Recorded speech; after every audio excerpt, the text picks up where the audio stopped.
Folks, good afternoon and welcome. It's lovely to have you with us on our sixth in the series of UX Bites on our webinar series, looking at lots of different elements in the world of UX. It's great to see you all. We can see that, as usual, we have people from lots of different parts of the world, and you're all very welcome.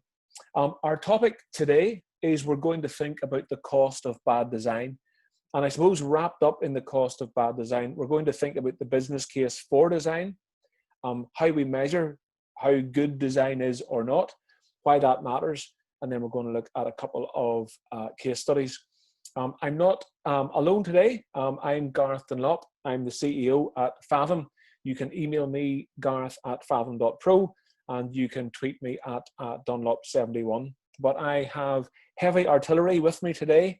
I've got strong reinforcements in the form of my colleague, Andy. So I'm going to hand over to Andy, who's going to share a little bit about himself and get us kicked off.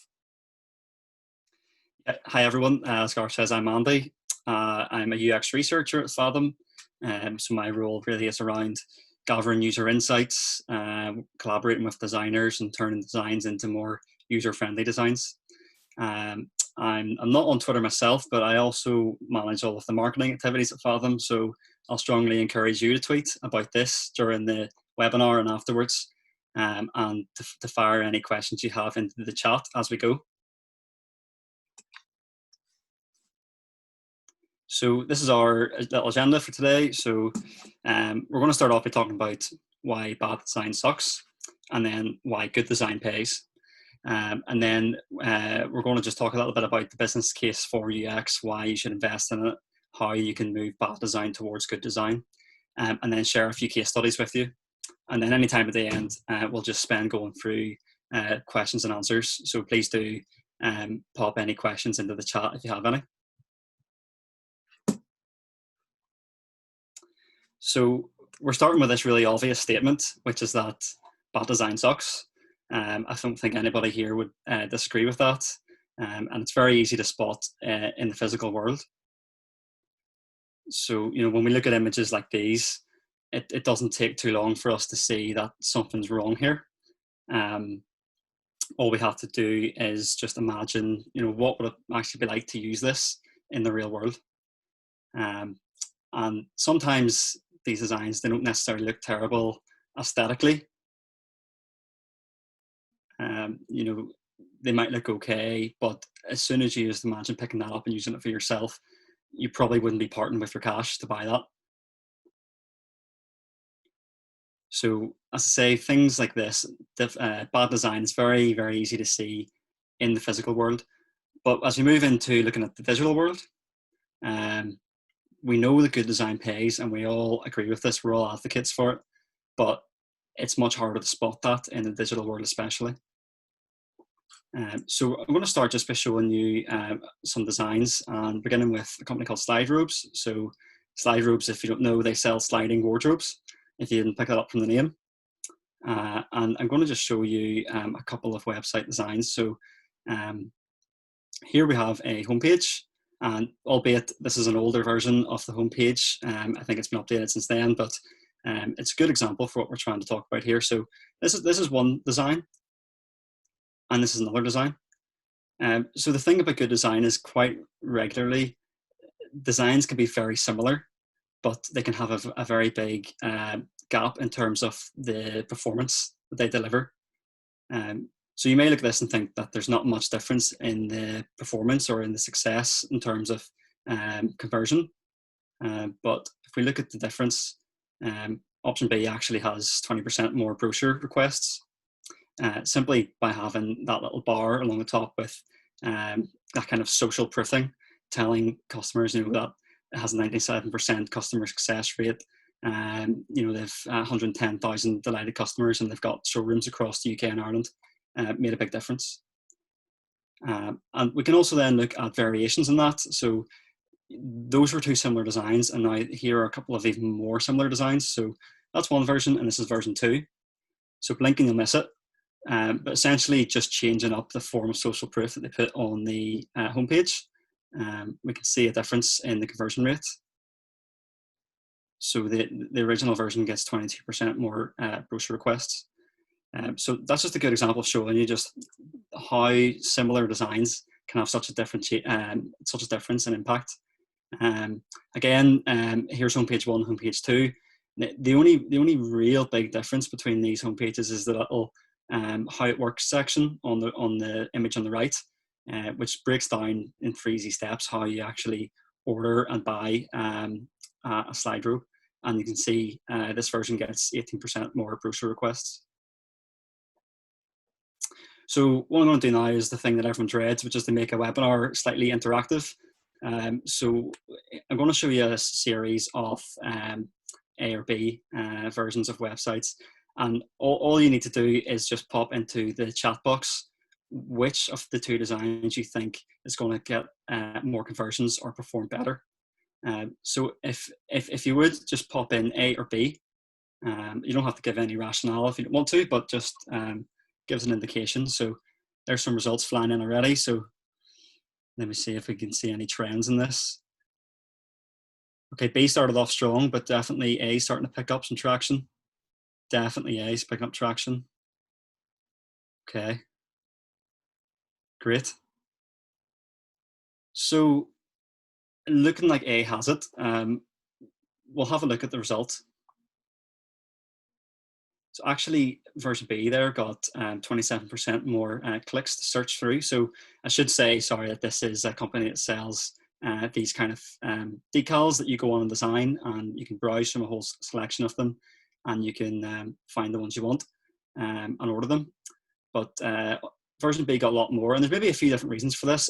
Without having done the research myself, I wouldn't want to speculate exactly why, but potentially users find the kind of the image in the background better. They maybe find the fact that they've moved the search bar to the center and made that one call to action, which is gives users less options. And also as well, if you look at the version A there, you know, if they've got 20 million decal designs, would you really want to just click through and browse them? So maybe prioritizing the search bar just made that much of a difference. Again, another comparison would be of this site. So it's to buy SimCity. And I'm going to ask you again just to pop in the chat, A or B, which one you think might get more conversions.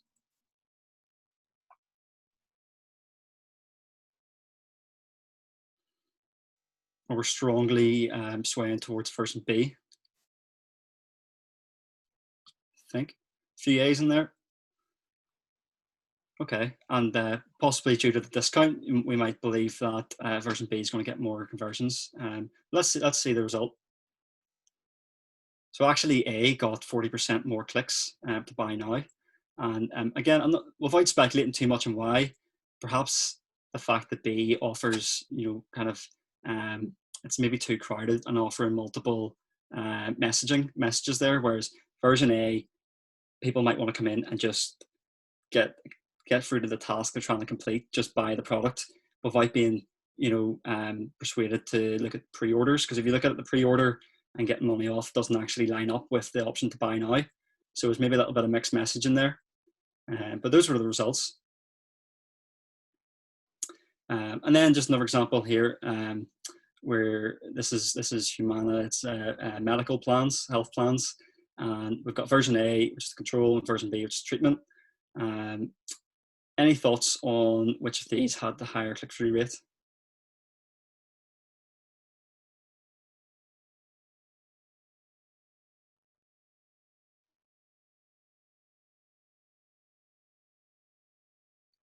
Okay, so we're probably looking at something like maybe 75% B, 25% A. Okay, we'll have a look at the result then. So version B has it by a whopping 433%. You can see that one of the big differences is that they've taken away that large wall of text, which explains all of the benefits that come with the plans, and replaced it with a simple, let us help you determine the Humana plan that's best for your needs. If we then look at the call to action as well, simply by changing the call to action from shop plans to get started now, the conversion increased by nearly 200%. And possibly I would say, if I could Fathom guess, it would be that the version B is it's not asking too much of the user straight away. It's not asking you to look at all of the benefits and then decide which product and browse through products and choose which one you want. It's saying we're going to help you get started, and that gives me confidence that they're going to help me throughout the process. So if I could sum up that section just in a simple statement, it's that your users are the exclusive arbiters of the commercial impact of your design, and you can't know it without them. So with those designs, you can see how similar they were, and it's very hard just to tell what's going to work best without actually looking at user behavior and finding out how they actually perform. Okay, thanks, Andy. I'll pick up from here and we'll begin to think about the business case for good design. I hope that the key thing which is resonating with you as Andy closes off the two sections that he took us through is that whilst in the real world, good design and bad design looks very different, in the digital world in particular, it's not uncommon that bad design looks almost identical to good design.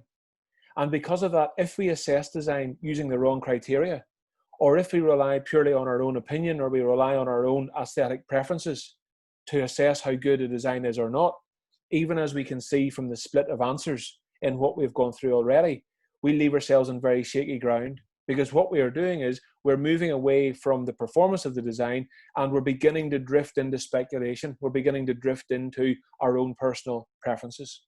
So what I want to think about as we examine this curious idea that particularly digital, whilst some digital design is pure and simple bad and is discernibly bad, a lot of average design in the world of digital is almost indistinguishable from good design. And we're going to think, or I'm going to encourage you to think about some of the criteria that we might use that get us beyond this desire to have aesthetically pleasing design or to speculate on what makes design effective or otherwise. And there's a couple of lenses that we sometimes use when we think about how we can assess good design versus bad design. And one of the first kind of trinities that we sometimes use is the used, usable, useful lens. The three criteria, if you like, of design which is good, of design which is effective, is that it ticks all three boxes, that it is useful, that it is usable, and that it is used. So what do I mean by that? When we say that design is useful, it means that it helps a user to complete a task. So all of a sudden that gives us a framework by which we can assess design to determine, is it good, is it bad? So we can ask the question, not purely do we like this design aesthetically, but we can now ask a better question. We can ask, does this design help a user get something done? The second element then of usable is it intuitive and straightforward? So what that means is it observable that this design helps users get things done in a way which doesn't take them down dead ends, which answers their questions, which doesn't confuse them, which doesn't send them to the wrong part of the site? All of a sudden, we've got a better question than, is this design aesthetically pleasable? We can ask an effective question, is this design intuitive and straightforward? And then the final good question that we can ask is the design used? In other words, do users prefer it to alternatives? Now, sometimes the alternatives is one of your competitors, and sometimes the alternative is to do something offline or to do something in a manual way rather than do it in a digital way. But all of a sudden, what these three lenses, if you like, allow us to do is they give us a good way of asking, is this design good, but in a more detailed way? Is design effective in terms of helping users get stuff done, being intuitive and straightforward, and offering a situation where users prefer it to alternatives? That's a much better set of questions to ask than, is the design good or is the design bad? So when we think about the business case for good design, and when we think about why design matters, what we're starting to tease out is the effectiveness of design and the performance of design. And what that means is that we move away from this approach. We move away from focusing on what good design is. And I know that many of us on the call here today are design professionals or are involved in design or commission design from others, and that's good. And those of us who make our living from design are rightly proud of the discipline. But for me, I think it's important to remember that when we think about good design, our responsibility isn't necessarily to focus on what good design is. Our responsibility is to focus on what good design causes. In other words, good design helps a business and good design helps a user achieve goals. It helps them pursue an objective. And that simple realization itself begins to give design a focus. It begins to give design a framework by which we can determine if it's good or not. So very often in the work that we do in Fathom, here's some of the types of things which our clients want our work to cause when we do design. They want us to help them build brand. They want it to be a lower cost to serve their customer. They want us to help them ward off threat from competitors in the marketplace. They want us to help them sell more things to more people more often. They want us to make their customer satisfaction go up and make their customers happier. And finally, they need design to support marketing initiatives. And the reason I share this slide is because what this does is it gives us a framework that allows us to measure design through a set of metrics that get beyond pure aesthetics. And the reason that we kind of made the segue after Andy's examples of the A and B and what design is better is that the 6 criteria which we've shared on the screen here give us a framework to determine not just which design someone might happen to prefer, but also to determine which design is more effective. What is the cost of bad design, or in this context, what is the impact of good design? And I suppose rather than making this too theoretical, we wanted to spend some of our time just looking at some examples of what happens when you seek to improve design using these commercial metrics, using the metrics of used, usable, useful, and using the metrics of selling more or lowering costs and so on. And so we have one e-commerce case study and we have one business-to-business case study. So let me jump to them because we want to save some time for Q&A at the end. So many of you will not recognize these two gentlemen here, but those of you who may be involved in conversion optimization might well be familiar with them. These two guys are the Eisenberg brothers. And the Eisenberg brothers were at the very center of conversion rate optimization way back at the very start. So way back in the 1990s, these guys were thinking about this a long time before certainly I was, and perhaps many people here on the call. And back in the 1990s, conversion rate optimization had a different term. It was typically called shopping cart abandonment. And I can say that with authority because I was around back in those days. I was around back at the start. But here's what the Eisenberg brothers observed. As e-commerce websites began to become mainstream and many retailers were starting to sell their products online for the first time, they noticed that lots of users went onto the website, filled up their basket with product, began the process of checking out, but didn't finish the checkout process. And this was a very curious behavior, particularly back in the 1990s when e-commerce was in its infancy. And the reason that it was curious was because there was no real world equivalent.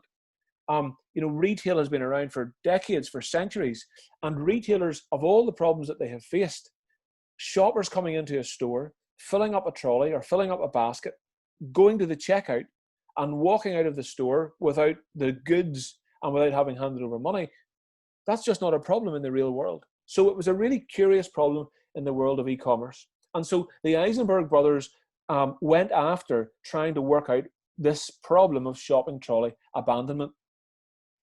So what they did was they thought about e-commerce websites and they thought about the different jobs that e-commerce websites have to do. And they established 6 stages of conversion, one of which was the checkout. So let me show you the 6 stages of conversion. This is them here. The first job of an e-commerce website is to help a user know that they're in the right place. So if a user wants to buy something, the first job of the site is to let them know, yes, the thing you're looking for is likely to be here. So it needs to set out its stall. So when we are measuring how well is an e-commerce homepage designed, this gives us a metrics to say, when we are assessing that, we want to do a series of tests which tell us, does it fulfill that function? Does it help the user? Does it give the user confidence that they're in the right place? But once the user feels that they are in the right place, the first thing that they want to do is they want to move towards the small subset of products that they are interested in. So if the user is on an e-commerce store that sells 10,000 different products and they are interested in 5 products, The second job of the website is to get the user from the 10,000 products that they could buy to the 5 that they might potentially buy as quickly and easily as possible. The Eisenberg brothers call this selection. So again, this gives us a criteria, it gives us a set of parameters into which we can assess how good the design is for the selection part of the process. So when it comes to that, we can assess that, measure that, get data around, does this system let users get quickly, accurately, and efficiently from all of the products in the store to the subset of products that they're interested in. Step number 3, once the user gets the subset that they're interested in, they then become interested in detail. They want to compare options, and if they're comparing jeans or mobile phones or shirts or shoes, it doesn't matter what they're buying, it's at this stage that they want to see the differences between the pairs of jeans, the differences in the screen, in the phone, screen size or battery life, the differences in whatever product it happens to be. So the site has to make it easy to compare.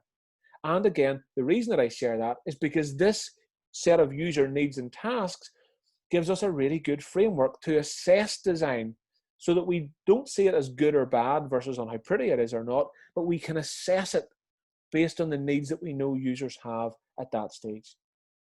Once the user has compared, if the products are good and the price is right, the user decides to buy. They have made the commitment that they want to buy that product. And from that process, they move into checkout.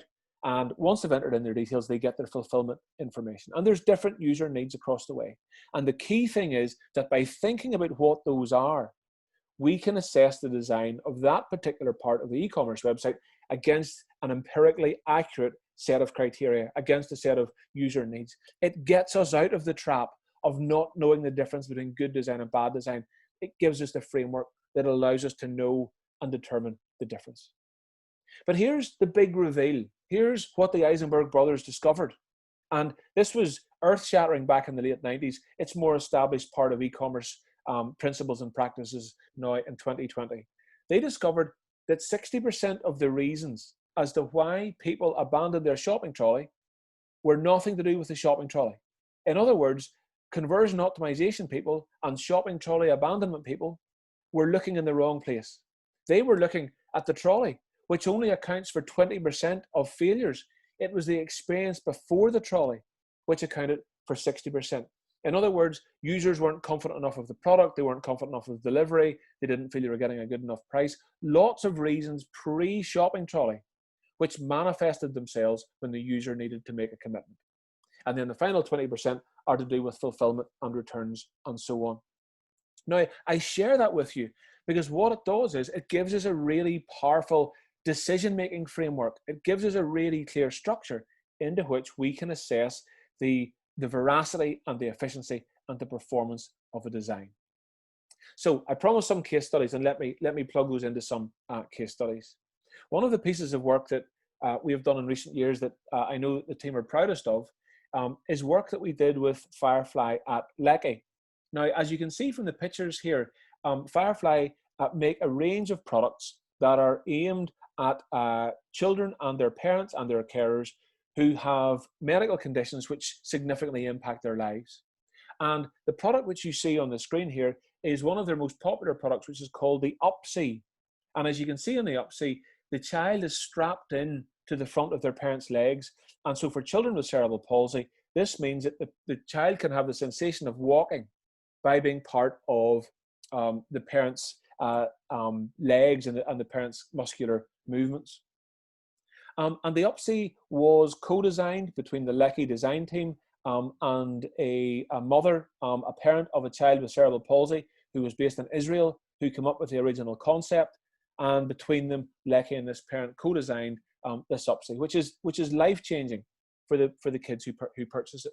But it's not just an Upsee that Lecky sell. They sell all sorts of postural support, mobility support, portability support products for children in that category. And one of the things which they wanted to do was they wanted to make sure that the conversion rate was as high as it could possibly be. And they wanted to better understand the difference between user motivations in the US versus user motivations in the UK. So as you might imagine, we went after the insight that we might need to help us determine how we could help them achieve that requirement and to achieve that need. So when we looked into the funnel, we could begin to see how users were behaving and moving through the funnel, from viewing the product to adding to cart to starting the checkout to making a purchase. And the work of the Eisenberg brothers 2 decades ago gave us the framework within which we could assess that. From that, we were then able to design our primary research, which helped us understand the questions that we needed to ask the parents and the carers of children in this environment to begin to determine what would contribute to them buying more and stop them in the purchasing process.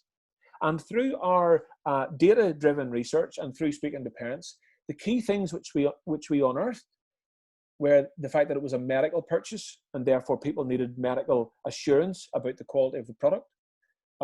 It was an emotional purchase as well, so they were interested in the lifestyle elements of it and the impact on family life. It was a practical purchase, so parents and carers had specific questions about how to use this product in the real world. It was a costly purchase, and one of the key findings which we unearthed, which was counterintuitive almost, is that in the States, where parents and carers of children in this situation are used to paying for a lot of their medical care, they were more price sensitive than they were in the UK, where parents are used to getting a lot of that care free of charge. And then the final thing is that it was an international purchase, and we needed to work harder to cross the Atlantic, if you like, between the US and the UK. And so again, what I'm getting at here is that within this framework, we were able to discover the user motivations, which would allow us to perform better against things which we knew mattered to users. So we had a look at site speed, and we understood that we needed to work harder to make the site faster, particularly in North America. And again, there were good hosting solutions which we put in place for that. But let me show you one of the usability tests which we carried out, which begins to flush out some of the localization issues which American carers found. So we'll show you a little bit of the usability clip, and we can draw some conclusions. I don't know if I would use the word clever team.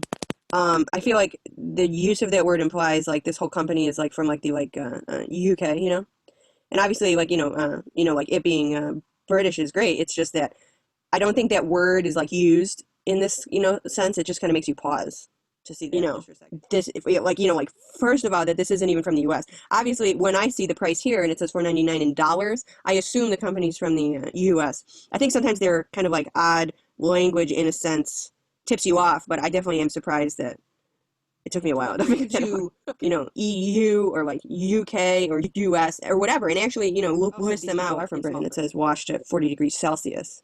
I would go to the bottom because this is usually where it is. Okay. Yeah. And say like, this usually typically like just like that's like a customer service sort of help area, and so that's the first place I would look. I would look in the delivery, where I would assume that there's going to be a separate section for, depending on whether it's US or not.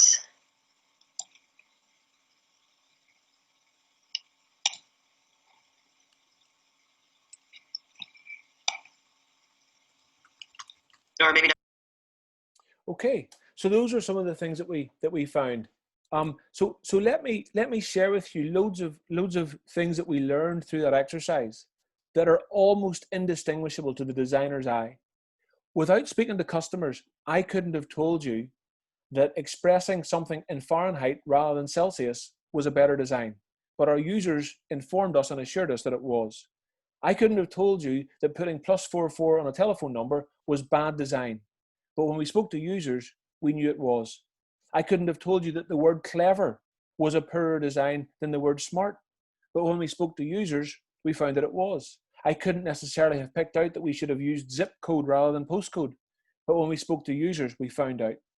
And what we're getting at here is back to this almost indistinguishable difference between good design and bad design. Good design and bad design almost often look the same, but when we speak to users, we find out actually that they are in practice. Those small differences make the world of change.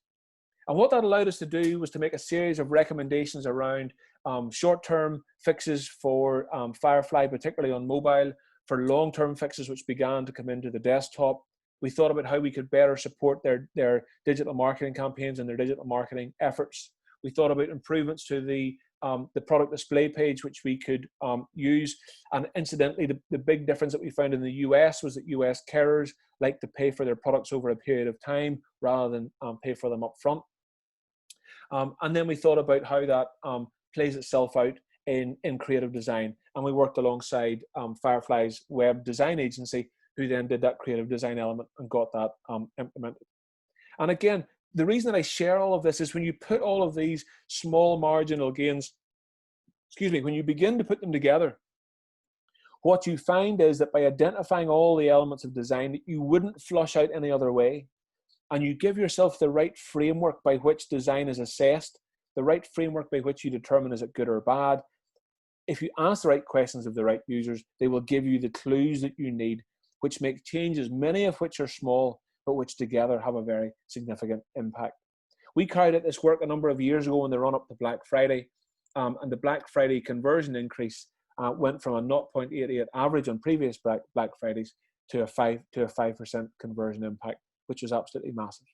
And the big lesson, if you like, that I'd love you to take from this case study and from our time together is that we as designers and we as digital professionals very often, nearly always, don't have the tools at our own disposal to discern the difference between good design and bad design. It's only our users who can tell us that, because they are the ones, to Andy's point, who are the ultimate arbiter about whether our design is good or bad. So please allow me just to close things off. Let me just summarize where we got to. When you're thinking about determining is a design good or bad, please use commercial criteria to do so. We find the used, useful, usable model a really helpful one.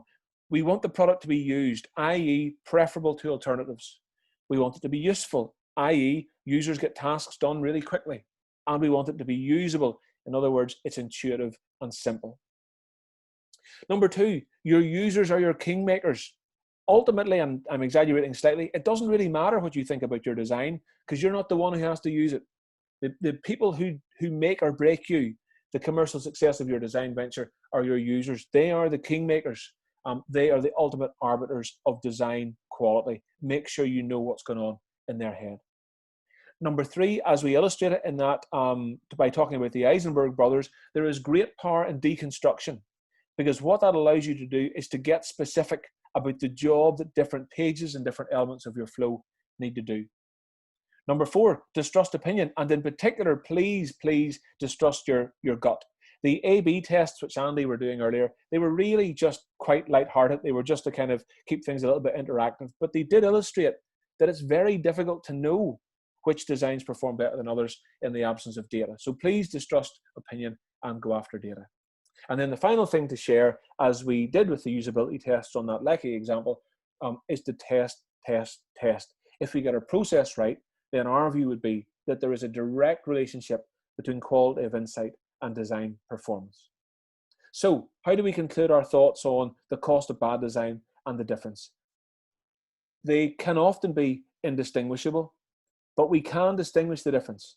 And the way that we distinguish the difference is we engage with, we get to know, we understand, and we listen to our users. So thank you very much, folks, for listening to the formal part. We know that the feedback has been that you've been enjoying the Q&A in previous weeks and months. So let's maybe get stuck into some Q&A. Thank you. Great. So it's good to see we've got a couple of questions in there already. I'll maybe just start off with Akram's question, which is, how do designers expose these pitfalls? And I believe that was in reference to the funnel, often the first 60% of the funnel leading to people dropping out of the shopping cart, and then the next 20% in the checkout.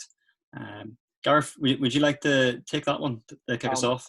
Yes, no problem, Andy. I'm happy to do that. And in fact, to answer the question, let me show you a slide which was originally in the presentation, but which I took out in the interest of time, Andy. So I got it in there in the end. Let me just show you the model that we use. So I'm just bringing it up here. Yes. So this is the model that we use here. So if we want to find out or expose what we are viewing, this is a model that we consider. Ultimately, the best place to expose the pitfalls and find out where things are going well or badly is a well set up Google Analytics environment, which measures your goals and your funnels. And what that allows you to do is it allows you to be very precise about what's going on across the funnel.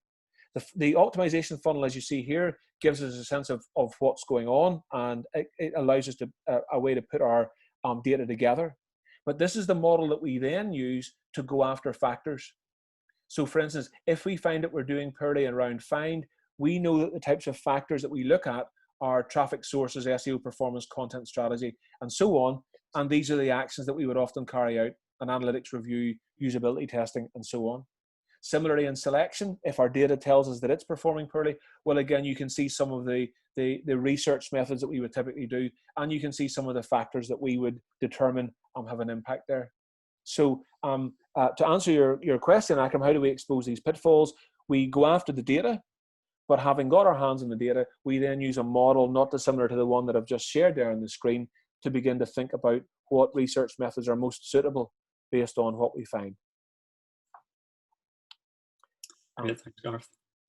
Andy, I'll maybe bat one back in your direction if I can. I can see another one in the questions here. For a solo designer in a small product team, what tools would you recommend to use data analytics to analyze research insights? As sometimes during qualitative interview, the result might not be the same from the results generated from the exit surveys. Okay, yeah, that's a good question around tools. And I think if I'm picking up rightly, it's trying to choose which tool to use for different types of research. And there's a question in there I think about that's important to answer is what's the purpose? What is your purpose of qualitative research and what's the purpose of quantitative? And both of those things have to be answered before you decide what tools to use.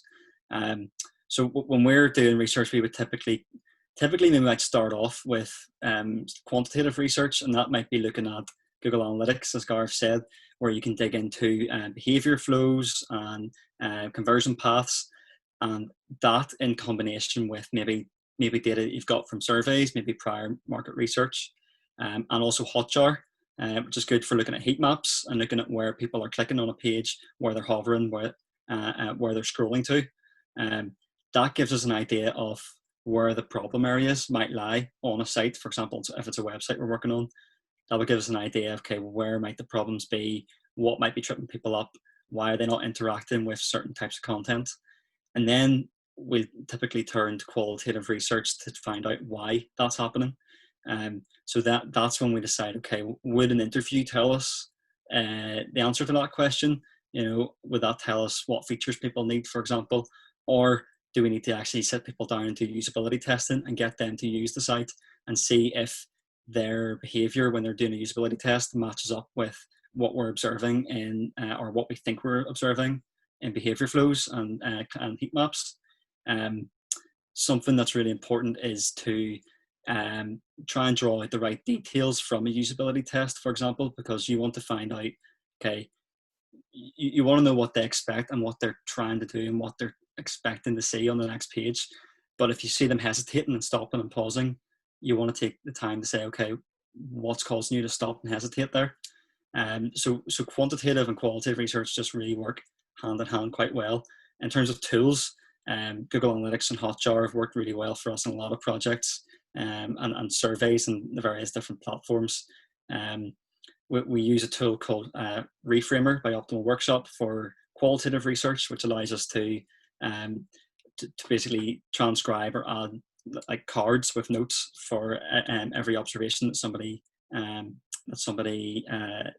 does or something that we observe, and you can tag that up with whether that's a pain point or whether it's a need, whether it's relates to a certain feature or not, and then it then allows you to combine, say you do 30 different interviews, it allows you to take almost a quantitative look at that, because then you can look at okay, what tags are coming up most often, which tags relate to one another.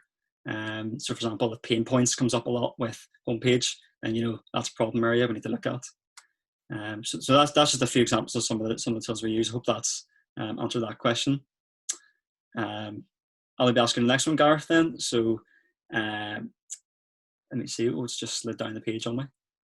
So how could those those optimizations be used on enterprise product, where there's no one main user journey, but multiple tasks and journeys that the users will have to fulfill? Yeah, it's a good question again. And again, what I think I would say is that on an e-commerce website, the purpose of the website is well established. You want to facilitate people to buy things. But e-commerce websites will be relatively unique in having that luxury. If you like, most software systems and many websites have to facilitate multiple users for multiple purposes. But the principles are exactly the same. Once you have established that there are journeys that you would like your users to flow through, you've got two jobs. Job number one is to help your user find the start of the journey. And job number two is to get the user through the journey. So in terms of what might a set of metrics be by which we can assess good design versus bad design, well, that is your starting point. So set of metrics number one, can the user find the start of the task intuitively, quickly, easily, first time? Metric number two, having found the start of the task, can the user move through the task effortlessly and simply? And is each stage of the journey doing the job that we have designed it to do? And again, that begins to give us a really good way of measuring the performance of the website. And again, in terms of the techniques that we would use, we would typically use navigational research, such as card sorting and tree testing, to determine can the user find the start of that process. And then in terms of the flow itself, we would use a combination of user interviews, call center listening, usability tests, and so on, to make sure that each individual page, that the design of it is answering the needs which users happen to have. The key thing is that on any piece of software, there will always be a subset of tasks and a subset of flows which are disproportionately important to most users. On any system, we would often find that about 80% of tasks, 80% of user needs are wrapped up in a small subset of tasks. And again, we got to find what those tasks are, and we got to design accordingly. Andy, I'd maybe bat one final one back to you. I know you've already had an initial answer on the chat, but do you have any thoughts just in terms of the A/B tests that you did about moving from clicks towards conversion rate? Any comments or thoughts on that challenge? Sorry, is that the Diego's question? It is, yes. Yeah. So I thought it was a really good point that you made there. Is that with those A/B tests, you see. It's easy to say, more browsers downloaded, case closed, or more people clicked through to start the process of buying a health plan, case closed. But we know there's more to it than that. Getting clicks doesn't always relate to a sale. And the point I was just sort of saying there in the response was that getting people into that initial zone of buying, getting them from awareness into consideration, and maybe starting to make a decision is only one thing. We have to look at the entire journey from consideration all the way through to purchase and advocacy when we're making a design, and that's why if we're, for example, doing like a usability test on a product or a service, we're not likely to just focus on one area in isolation. We always would get people we would always set people a task and get them to complete that task, and that would cover each stage of the journey. So that wouldn't just be, can you go and find a product? It would then lead into, can you find a product? Can you buy it? Can you compare it? Can you share it with somebody? So it is our job as designers to definitely look at the end-to-end journey. If you get the journey right, then you can focus in on the micro interactions and what content appears and what micro copy appears in the checkout and things like that. But getting the initial journey right is the most important thing. Great, Andy. Thank you very much. So, Andy, thank you for answering the questions so well. I think the way that they fell is I got the easier ones and you got the harder ones. So I'm not unhappy with that. But can I thank everybody for coming along this lunchtime? Thank you for your comments in the chat, and thank you for your questions in the questions and answers. For those of you who haven't been on one of our webinars before, we do record them, and we do make the recording available. So do please stay in touch with us, and you'll find out either by email if you subscribe to our email newsletter, or you'll find out on our Twitter channel. If you follow us on Twitter, we'll let you know when that video is available. We always make the video and formal answers to the Q&A. We make them available early the week after we've done the webinar. So those will be available on our website and on our social channels on Monday or Tuesday of next week. So as always, thank you so much for your time and attention. This is number 6 of our UX Bytes series. We will have number 7 next month, as we always do. So please keep a close eye on our email and Twitter, and we'll keep you posted. And thank you again for your time and attention. Have a great day, folks. Thanks, everyone.